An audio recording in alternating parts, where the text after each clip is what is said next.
ዛሬ በደንብ የሚጠበቁ ጨዋታዎች አሉ። አርጀንቲና እና አፍሪካዊቷ ሀገርን የሚጠበቁ ጨዋታ ያደርጋሉ። እውነትም የአባይ ደም ያለባቸው አፍሪካዊ አርጀንቲና ግብጽ እንግዲህ ታስኮራለች፣ አፍሪካን ታስጠራለች ተብሎ ይጠበቃል። ወይም ደግሞ የአፍሪካ ጉዞ እንግዲህ በአንድ ብሔራዊ ቡድን ብቻ ተመክቶ ጉዞን ይቀጥላል የሚለው ይጠበቃል ማለት ነው ዛሬ ይህ ጨዋታ ምሽት 5 ሰዓት ላይ የሚከናወን ነው። ምሽት 1 ሰዓት ላይ የሚከናወነው ነው። በደንብ ደስ የሚል ጨዋታ ነው። ለእይታ የሚመች ጨዋታ ነው ማለት ነው። ይህ ጨዋታ እንግዲህ የግብፅና አርጀንቲና የሚያደርጉ ጨዋታ ይጠበቃል። በእርግጥ እንግዲህ ይህ ጨዋታ እንግዲህ ቅድመ ግምት ለተሰጠው እንግዲህ ለአርጀንቲና ብሔራዊ ቡድን ነው ማለት ነው።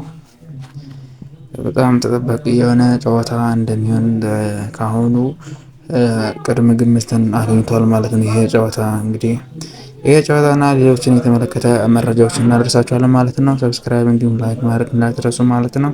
ፈርዖኖቹ እንግዲህ ባለፈው 3-1 አሸንፈው ወደዚህ የጥሎ ማለፍ እንግዲህ ከአርጀንቲና ጋር ተገናኝቶ እንግዲህ ወደዚህ መውጣታቸው የሚታወስ ነው። አርጀንቲናም እንግዲህ ኬፕ ቨርዴን ሸኝታት ነበረ እንግዲህ ወደዚህ መውጣት የቻለችው ማለት ነው። አርጀንቲና እንግዲህ በጣም በከዋክብት የተሞሉ ናቸው። እንግዲህ በሜሲ ትመካለች ተብሎ ይጠበቃል ማለት ነው አርጀንቲና። እንዲሁም ግብጽም እንግዲህ በሞሳላህ እና በመርሙሽ መሪነት እንግዲህ በእነሱ ተመክተው ጨዋታቸውን ያደርጋሉ ተብሏል ማለት ነው። ይህ ጨዋታ ከአሁኑ ቅድመ ግምትን ማግኘት ይችላል ማለት ነው። ይህ ጨዋታ በጣም ትልቅ ጨዋታ ነው። እንግዲህ ማን ያሸንፋል የሚለው እንግዲህ ከአሁኑ ይጠበቃል ማለት ነው። ይህን ጨዋታ ቅድመ ግምታችሁን አስቀምጡልን። ይህ ጨዋታ ማን የሚያሸንፍ ይመስላችኋል? እንግዲህ አፍሪካን በሁለት ብሔራዊ ቡድን ብቻ ነው የቀረቡት። እንግዲህ ሞሮኮ እና ግብጽ ብቻ ነው የቀረው ማለት ነው። በአፍሪካን ወክሎ ከሄዱት ሀገራት መካከል እነዚህም እንግዲህ ሞሮኮ እንግዲህ ቀጣይ እንግዲህ ከፈረንሳይ ጋር የምታደርገው ጨዋታ ይጠበቃል ማለት ነው። ይሄ ምድብ ሲያልቅ እንግዲህ ከዛ ጋር ትገናኛለች ማለት ነው። በደንብ ከአሁኑ ተጠባቂ መሆን የቻለ መርሃ ግብር ነው። የሚገርመው ነገር እና ሁለቱም ሀገራት እንግዲህ ታሪክ ሰርተው ወደ ግማሽ ፍጻሜ ይቀላቀላሉ ወይ የሚለው ይጠበቃል ማለት ነው። ሞሮኮ ፈረንሳይ ታሸንፋለች ወይስ ግብጽ አርጀንቲናን አሸንፋ ትሄዳለች? ወይንም ደግሞ ጉዟቸው እዚህ ያበቃል የሚለው የሚጠበቀው እንደ እድል እንዳለመታደል ነው እንግዲህ ደርሷቸዋል ማለት ነው። ከአሁን በኋላ እንግዲህ እንዴት ይህን ጨዋታ አሸንፈው እንግዲህ ወደ ቀጣዩ ዙር ማለት ተስፋ አላቸው።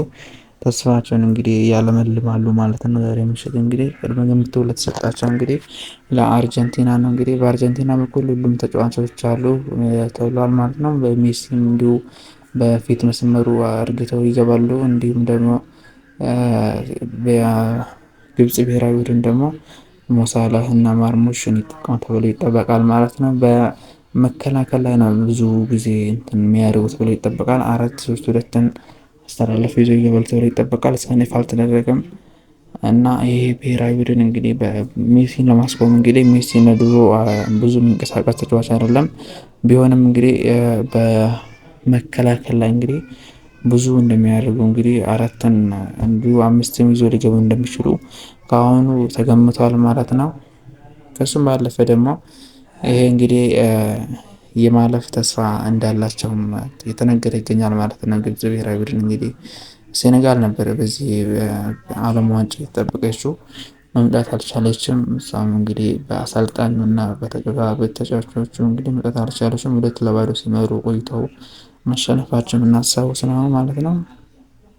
የሚገርመው ነገር ደግሞ ሴኔጋል ብሔራዊ ቡድን እንግዲህ 2-0 እስከ 80 ደቂቃ እየመራ ከዛ በኋላ ደግሞ 2 ግቦች መቆጠር እንዲሁም ደግሞ 3-2 ማሸነፍ የማይታመን ነገር ነው። እንዲሁም ያሰልጣኙ ትችት እንደቀረበበትም ነው የምናስታውስ ነው ማለት ነው። በደንብ የሚገርም ነገር ደግሞ አጥቂ ማስገባታቸው እንግዲህ በጣም ትችትን እንዲያስተናግዱ አድርጓቸዋል ማለት ነው። ከሱም ባለፈ ደግሞ እንግዲህ ግብጽ ዛሬ ተስፋዋን ለማለምለም እንግዲህ ከአርጀንቲና ጋር የምትፋለም ነው የሚሆነው። ይህንን ጨዋታ እንግዲህ 1 ሰዓት ምሽት ላይ ይደረጋል ማለት ነው። ይህ ጨዋታ ቢግ ጌም ነው ማለት ነው። ሁላችንም እናያለን። አፍሪካዊ እንግዲህ ይህን ጨዋታ እንደግፈዋለን ማለት ነው። ገዘን እንግዲህ ፈርዖኖች ይህንን ጨዋታ አሸነፍ ነው እንግዲህ ወደ ቀጣይ ዙር እንዲያልፉ እንግዲህ የልብ ምኞታችንን ነው የምንገልጸው ማለት ነው። ይህን ጨዋታ እንድታሸንፍ እንፈልጋለን። እንዲሁም ሞሮኮም አለች። እኔም ቢሆን ይኸው ለዚህ እንግዲህ ለቅድመ ግምት እንግዲህ ለሰጠው ለአርጀንቲና ቢሆንም እንግዲህ ግብፅም አሸንፋ ወደ ቀጣይ ዙር እንድታልፍ እንግዲህ ተስፋ እንዲሁም በደጋፊዋ እንግዲህ የተማማ እንግዲህ የምትጫወት ነው የሚሆነው ማለት ነው። ከዛ ግብጽ ደግሞ እንግዲህ ይህንን ጨዋታ ማሸነፍ ከቻለች ሁለቱም አፍሪካዊት ሀገራት እንግዲህ ወደ ቀጣይ ዙር ያልፋሉ ማለት ነው። ከዛ ሲቀጥል ደግሞ እንግዲህ ሞሮኮ ትጠበቃለች ማለት ነው። ድንቅ የሆነ አሰልጣኝ ይዛ እንግዲህ እሷም ተስፋ እንግዲህ የሚታለምልም ነው የሚሆነው። ሞሮኮ እንግዲህ ሞሮኮ አሰልጣኝ እንግዲህ ከ17 ዓመት በታች አፍሪካ የሞሮኮን ብሔራዊ ቡድን እንግዲህ ዋንጫ እንዳነሱ ይታወሳልና በሱ እንግዲህ አሪፍ ጊዜ እያሳለፉ ይገኛሉ። ግብጽ አሰልጣኝም እንግዲህ አሪፍ ነው በጣም እስካሁን ባደረጉ ጨዋታ 3-1 ማሸነፋቸው ከዚህ በፊት ባደረጉ ጨዋታ ቅርብ ትዝታችን እንግዲህ 3-1 አሸንፈው ወደዚህ እንደመጡ የምናስታውሰው ነው። እና አሪፍ ጨዋታ እንደሚኖር እና አሪፍ ኳስ እንደምናይ ተስፋ በማድረግ እንግዲህ ይህን ጨዋታ የምናየው ነው የሚሆነው ማለት ነው። እናንተም እንድታንጋብዙ። ሰላም ጤና ይስጥልን ጋይስ። እንግዲህ ሰብስክራይብ ላደረጋችሁ ሰብስክራይብ እንድታደርጉ እንጠይቃችኋለን። ሰብስክራይብ፣ ላይክ እንዲሁም ሼር ምናምን ይደረግ። ቻናላችን ትንሽ አልንቀሳቀስም ብሎ ሰሞኑን የሚደረገው ነገር ምናምን አድርጉ። ጀማባ መሻችሁ። የዛሬ ጨዋታ እንድታዩኛ ከጨዋታ በኋላም ቪዲዮ ፖስት እናደርጋለን ማለት ነው። እስከዛው እናንተ ሰብስክራይብ፣ ላይክ እንዲሁም ሼር በማድረግ እንግዲህ እንድታዳርሱልን የምንጠይቃችሁ ማለት ነው። ከኛ ጋር ስለነበራችሁ እናመሰግናለን። በሌላ አሪፍ ቪዲዮ ደግሞ እንገናኝ ነው የሚሆነው። እስከዛ ደግሞ ይመቻችሁ።